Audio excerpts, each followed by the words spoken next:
Oruguuto oru niruza kugiyita ebyaro nka Nyabwegereka, Kamayira, Kitegwa, Nyakashema, Siona hamwe na Nyaruziba omu tawuni kanso ya Kagadi, kandi abaturanyi bagira ngu oruguuto oru rutwire nirucumbagiza entunguuka y'ekicweka kyabo na munonga omu by'emishuburo okushomesa abaana n'eby'amagara.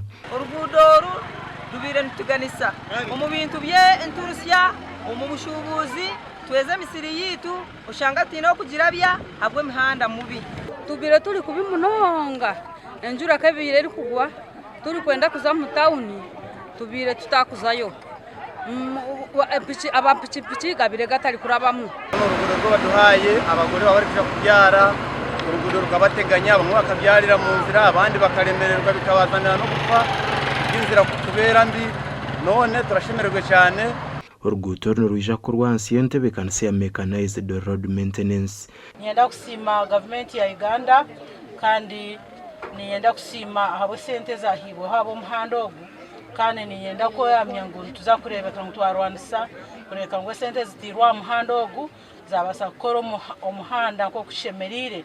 Twaronkinga oruguudo orukusya kilomita 15 arwa miliyoni 5 kandi orwijo mu bantu abakozi abantu ba Town Council abantu ba Kamayira n'abanyabwegereka kandi mu kilomita 15 tuza kuba ntubasa gukora heavy grading ntumanyisa ki tuza kubanza twasaha ekishaka kiryarwaju mu drainages then tuize omuhanda tutakure na grader. Yosia Ndubwami mukuru wa district ya Kagadi ashabira government okongera sente district zikiri mpango okuzuhera kushoronza emirimo kurungi. Ndashaba ngo billion erahebwa buri district Kagadi district yangu district mpango eyine ngudo mpango batuteka tekeho kutongera road machine ndijo no kutongera sente zindi kugira ngo coverage y'ingudo mu district ebeho nyinji Ikekirwa abantu babakozi kandi bine bihingwa bingi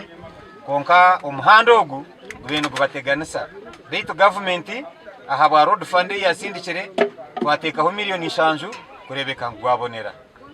District ya Kagadi n'oburingo bwa kilomita 307 zenguuto za district beitu billion emwe kurwa mu government yarwangisiriza nebahwera kunduza enguuto z'ebyaro ningashize community access roads.